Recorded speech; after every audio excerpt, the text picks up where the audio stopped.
अस्सलामुअलैकुम वरहमतुल्लाहि ताला वबरकातुहू। मेरे प्यारे नाजरीन, अभी हम अहमदाबाद प्लेन क्रैश का हादसा भूल नहीं पाए थे कि अब एक और बड़ा हादसा हमारे सामने पेश आने वाला था। सऊदी अरबिया का एक प्लेन जो कि जद्दा से लखनऊ एयरपोर्ट के लिए रवाना हुआ, जिसमें तकरीबन 242 हुज्जाज इकराम तशरीफ़ फरमा थे, और वो प्लेन हाजियों को लेकर के लखनऊ एयरपोर्ट पर जैसे ही लैंडिंग करता है तो फिर उस प्लेन में आग लग जाती है।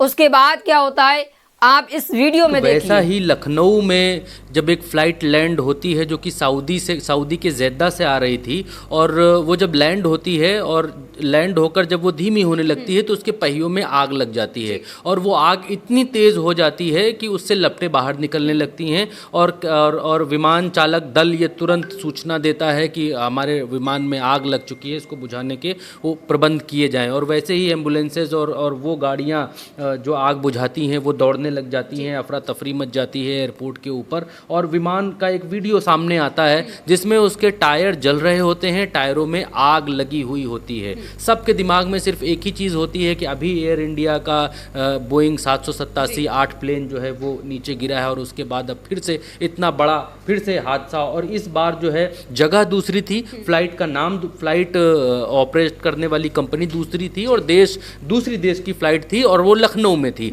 उड़ती है ये फ्लाइट जेद्दा से रात तकरीबन 11:30 बजे के आसपास। और क्योंकि इसमें हज यात्री होते हैं, क्योंकि वहाँ पर हज करने के लिए लोग जाते हैं, वहाँ से फ़्लाइट उड़ती है, भारतीयों को लेकर लखनऊ के लिए रवाना होती है, रात 11:30 बजे उड़ती है, और यहाँ सुबह 6:30 बजे के आसपास पहुंचती है। क्योंकि दोनों देशों में टाइम जोन का अंतर है, लगभग 2.5 से 3 घंटे का टाइम जोन का फ़र्क दिखाई देता है। तो 11:30 बजे वहाँ उड़ती है, तो यहाँ के समय अनुसार सुबह 6:30 बजे एयरपोर्ट पर पहुँचती है, और एयरपोर्ट पर पहुँचते ही उसके पहियों में आग लग जाते हैं। सऊदी अरेबिया एयरलाइंस का ये विमान बताया जा रहा है, और इस विमान की संख्या है SV 3112। ये जो है ये इसके पहियों से आग निकलने लगती है। और उसके बाद जब ज़्यादा और जानकारी ली गई तो इस विमान का क्या होगा, अब कैसे क्या होगा, क्या किया जाएगा, क्योंकि भारत में पहले से ही लोगों के भीतर बहुत खौफ है ऐसी विमान घटनाओं को लेकर।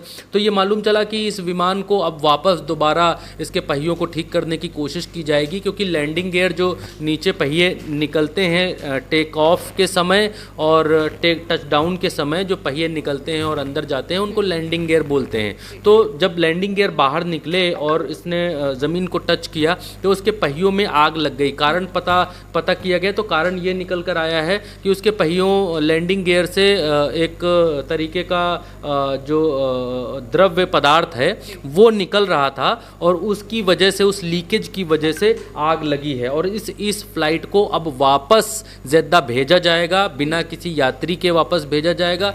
पता चला कि उन फ्लाइट्स का क्या होता है जिनमें अगर टेक्निकल खामियां आ जाती हैं दुनिया के किसी भी एयरपोर्ट पर पहुंचने के बाद। तो ये मालूम चला कि लखनऊ जो ये फ़्लाइट टच डाउन की है, इस फ्लाइट को अब बिना किसी यात्री के, होता क्या है कि एक फ़्लाइट एक जगह से आती है, दूसरी जगह उतरती है, यहाँ से यात्री भरती है, फिर जाती है, फिर उतरती, लेकिन इस फ्लाइट में अब किसी को बिठाया नहीं जाएगा, बिना किसी यात्री के ये फ़्लाइट वापस भेजी जाएगी। और ये हुआ है उस एहतियात के बाद जो अभी एयर इंडिया के साथ हादसा हुआ।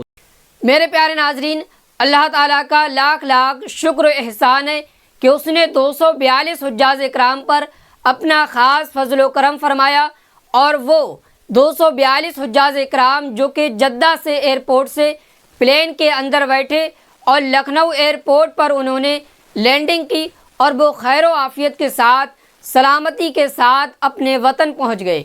किसी भी हुज्जाज को कोई भी चोट नहीं पहुंची, कोई भी हाजी ज़ख्मी नहीं हुआ, सलामती के साथ अपने घर पहुंच गए। बहुत बड़ा हादसा होते होते बच गया। ज़रा सोचें, अगर जो पहियों में आग लगी थी वो लैंडिंग करने से पहले जब एयर में था हवाई जहाज़, उस वक्त आग लगती तो कितना भयानक हादसा हो सकता था, अहमदाबाद प्लेन क्रैश की तरह। लेकिन अल्लाह ताला ने हुज्जाज इकराम पर अपना ख़ास फजलो करम फरमाया, वो खैर आफियत के साथ घर पहुँच गए। तो मेरे प्यारे नाजरीन, ऐसा लग रहा है कि ये प्लेन क्रैश का एक दौर चल रहा है। अहमदाबाद हादसा, उसके बाद हेलीकॉप्टर, और अब ये बाल हादसा होते हुए बच गया। खुदा का शुक्र हुआ, अल्लाह ताला का फजलो एहसान हुआ कि हुज्जाज इकराम सलामती के साथ वो अपने वतन पहुंच गए। किसी भी हाजी को कोई भी तकलीफ़ नहीं हुई, कोई भी ज़ख्मी नहीं हुआ, कोई भी चोट नहीं पहुंची। तो मेरे प्यारे नाजरीन, इस हवाले से आपकी क्या राय, कमेंट करके ज़रूर बताइएगा। अस्सलामु अलैकुम वरहमतुल्लाहि ताला वबरकातुहू।